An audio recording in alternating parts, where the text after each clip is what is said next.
श्री शिवाय नमस्तु। चाहे नाग पंचमी हो, चाहे श्रावण महीने की शुक्ल पक्ष की, चाहे कृष्ण पक्ष की पंचमी हो, और समझ लो अच्छे से, श्रावण महीने की पंचमी के दिन देवाधिदेव महादेव पर चढ़ाई गई शमी पत्र आस्तिक मुनि का नाम लेकर, कौन से मुनि? आस्तिक मुनि का नाम लेकर शमी पत्र को वापस उठाकर उसको अपने दरवाजे की चौखट पर कहीं पर भी या द्वार पर कहीं पर भी एक ओर रख देने पर घर के अंदर, बगीचे के अंदर सर्प प्रवेश नहीं करता। ध्यान रखिए, सर्प प्रवेश नहीं करेगा। शमी पत्र समर्पित करने पर, उस शमी पत्र को आस्तिक मुनि का स्मरण करने, कौन से मुनि है? आस्तिक मुनि का स्मरण करने पर भीतर घर के अंदर बगीचे में सर्प भी प्रवेश नहीं। उस शमी पत्र में जया, विषहरा, शामली वारी, दौतली और देव, ये पांचों कन्याओं का भाव प्रकट हो जाता है और वो कन्याएं हमारे घर के द्वार की रक्षा करती हैं। तुम्हारे घर की बहन बेटी क्या करती है? तुम्हारे घर की बहन बेटियां क्या करती हैं? घर में बहन बेटी आती हैं तो बद्दुआ देकर नहीं जाती। घर में कन्याएं रहती हैं, बद्दुआ नहीं देती। घर की बेटियां जब दरवाजा छोड़कर शादी कर वाले दिन, विदाई के दिन अगर जाती भी हैं तो बेटियां हाथ में धान भरकर फेंक कर जाती हैं कि मेरा मायका खूब फले फूले, आगे बढ़े। छापे लगाकर चली जाती हैं कि हमने हमारी जीवन की सारी दौलत, जीवन का सारा सुख अपने मायके में दे दिया है। वो बेटियां होती हैं। तो जया,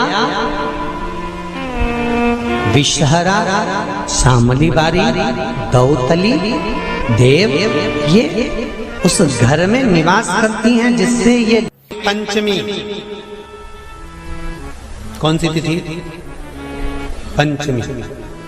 चाहे वो शुक्ल पक्ष की हो, चाहे वो कृष्ण पक्ष की। श्रावण महीने की पंचमी के दिन शंकर भगवान पर जिस परिवार के व्यक्ति का कांवड़ जल हमने बताया है आपको, जरूरी नहीं है कि डंडा बांधकर 2 कावड़ के जल के लोटे लेकर जाओ, आप अपने हाथ में भी 2 पात्र लेकर जा सकते हैं। पंचमी तिथि के दिन हाथ में 2 लोटे जल के, 2 कलश जल के जब हम शंकर भगवान को चढ़ाते हैं तो ऊपर जो कमंडल होता है शिव जी के ऊपर जलधारी होती है, जिसमें जया, विषहरा, शामली बारी, दौतली और देव, शंकर भगवान की 5 बेटियां जिसमें विराजमान होती हैं। जब हम जल समर्पित करते हैं, हमारे पीढ़ी में, परिवार में अगर कोई अधोगति में मर गया होता है, कुंवारी अवस्था में चले गया होता है, गर्भ में मर गया होता है, गर्भ के बाहर निकल कर भी अगर कुंवारी अवस्था में चले गया होता है, तो श्रावण महीने की दोनों पंचमी पर परिवार का अगर कोई एक व्यक्ति भी जल चढ़ा देता है शंकर भगवान पर, तो सर्प की योनि में नहीं पड़ता, जीव मुक्त हो जाता, प्रेत योनि में, सर्प की योनि से मुक्त हो जाता।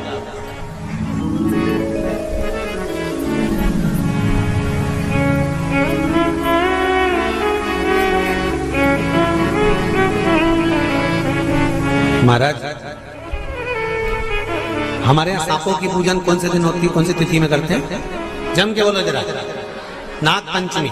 नाग पंचमी का मतलब क्या है? सांपों की पूजन करो। नाग पंचमी का मतलब होता है शंकर जी के मंदिर में जाकर 1 लोटा जल समर्पित कर दो। उसका कारण क्या है कि हमारे परिवार में, हमारे कुटुंब में कोई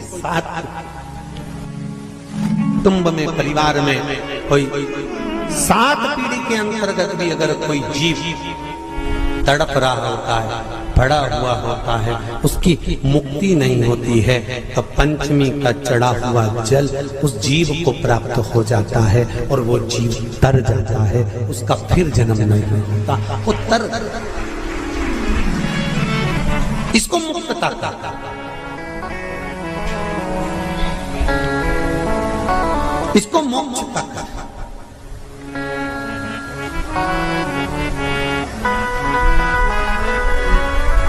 ये मोक्ष, इसी को कहेंगे कि ये मुक्तता है। महाराज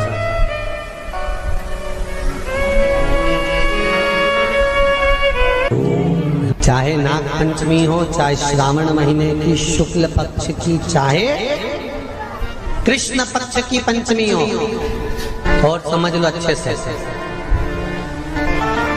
श्रावण महीने की पंचमी के दिन देवाधिदेव महादेव पर चढ़ाई गई शमी पत्र आस्तिक मुनि का नाम लेकर, कौन से मुनि? आस्तिक मुनि का नाम लेकर शमी पत्र को वापस उठाकर उसको अपने दरवाजे की चौखट पर कहीं पर भी या द्वार पर कहीं पर भी एक ओर रख देने पर घर के अंदर, बगीचे के अंदर सर्प प्रवेश नहीं करता। ध्यान रखिए, सर्प प्रवेश नहीं करेगा। शमी पत्र समर्पित करने पर, उस शमी पत्र को आस्तिक मुनि का स्मरण करने, कौन से मुनि है? आस्तिक मुनि का स्मरण करने पर भीतर घर के अंदर बगीचे में सर्प भी प्रवेश नहीं। उस शमी पत्र में जया, विषहरा, शामली वारी, दौतली और देव, ये पांचों कन्याओं का भाव प्रकट हो जाता है और वो कन्याएं हमारे घर के द्वार की रक्षा करती हैं। तुम्हारे घर की बहन बेटी क्या करती है? तुम्हारे घर की बहन बेटियां क्या करती हैं? घर में बहन बेटी आती हैं तो बद्दुआ देकर नहीं जाती। घर में कन्याएं रहती हैं, बद्दुआ नहीं देती। घर की बेटियां जब दरवाजा छोड़कर शादी कर वाले दिन, विदाई के दिन अगर जाती भी हैं तो बेटियां हाथ में धान भरकर फेंक कर जाती हैं कि मेरा मायका खूब फले फूले आगे बढ़े। छापे लगाकर चली जाती हैं कि हमने हमारी जीवन की सारी दौलत, जीवन का सारा सुख अपने मायके में दे दिया है। वो बेटियां तो जया, विषहरा, शामली बारी, दौतली, देव, ये उस घर में निवास करती हैं जिससे भगवान की जिंदगी किसने संवारी? ये नागलक्ष्मी है। वासुकी नाग बड़े, शेषनाग छोटे, और शेषनाग की जिंदगी अगर कोई संवारने वाली है तो ये नागलक्ष्मी, ये नागलक्ष्मी जीवन संवार।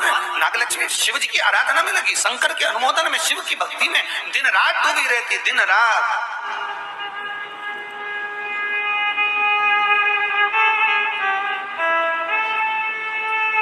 कितना सुंदर संवाद है। पान की बेल में, पान, पान जानते हो? तांबुल, जो खाने वाला पान होता है। पान की बेल में चारों तरफ से बेल लगाकर नागलक्ष्मी उसमें बैठ कर शिव की आराधना करती थी। इसलिए आज भी शास्त्र के हिसाब से देखा जाए तो सबसे ज्यादा सांप, सबसे ज्यादा सर्प, सबसे ज्यादा नाग नागिन, सबसे ज्यादा सर्प अगर कहीं रहते हैं तो जहां पान की खेती होती है, जहां पर तांबुल उत्पन्न होता है, जहां पान की बेल होती है, सबसे ज्यादा सांप वहीं पर पाए जाते हैं। सबसे ज्यादा सांप वहीं पर जाते हैं। और जो पान उतारने वाले रहते हैं, पान तोड़ने वाले रहते हैं, पान बेचने वाले रहते हैं, जिनको हमारे यहाँ सहज भाषा में चौरसिया कहते हैं, इनका एक विधान रहता है कि सांप पान के उस बेल में चारों तरफ रमे रहते हैं। पान की बेल में सांप के बच्चे चारों तरफ भ्रमण करते रहते हैं। और चौरसिया पान उतारने वाला, बेल में से पान तोड़ने वाला, सांप के बच्चों को उठाकर, सांप को उठाकर उधर रख देता है और पत्ते तोड़ लेता है, पत्ते तोड़ लेता। उसको सर्प नहीं डसते। क्यों? क्योंकि यहाँ पर वर है इन चौरसियाओं को। कई चौरसिया लोग सोचे होंगे कि हम नाग की पूजन करते हैं, हम सर्प की पूजन करते हैं, नाग पंचमी पे हम सर्प का स्मरण करते हैं, हमारे कुल देवता के रूप में हम सर्प पूजते हैं। पर कभी चौरसिया ने विचार करा कि आखिर तुम्हें कौन सा वर प्राप्त हुआ कि तुम्हें सर्प नहीं डसेगा? तुम्हें कौन सा वर प्राप्त हुआ कि सांप तुम्हें नहीं काटेगा? पान उतारते समय, पान तोड़ते समय, पान को ले जाते समय सर्प तुम्हें डस नहीं करेगा। क्योंकि जिस समय पर नाग लक्ष्मी भगवान शिव की आराधना करती है पान की बेल के पास में, उस समय पर एक सहज भाव में, एक ग्रामीण, एक सहजता उस नागिन को आते हुए देखता था, नाग लक्ष्मी को आते हुए देखता था। जो नागिन कभी तो सुंदर स्त्री का रूप, लक्ष्मी जैसा रूप बना लेती है और कभी नाग का रूप बना लेती है। बड़ा विचित्र उसको लगता था। और वो एकांत में बैठा, इसने आकर देखा कि नाग लक्ष्मी सेवा में लीन रहती, किसी जीव को वहां आने नहीं देता। शास्त्र तो यहां तक कहता है कि जब नाग लक्ष्मी पूजन करती थी तो कहा, पूछा गया ये कोई जीव इसके पास में ना आए तो इसको बचाता था वो। एक दिन नाग लक्ष्मी जब बड़ी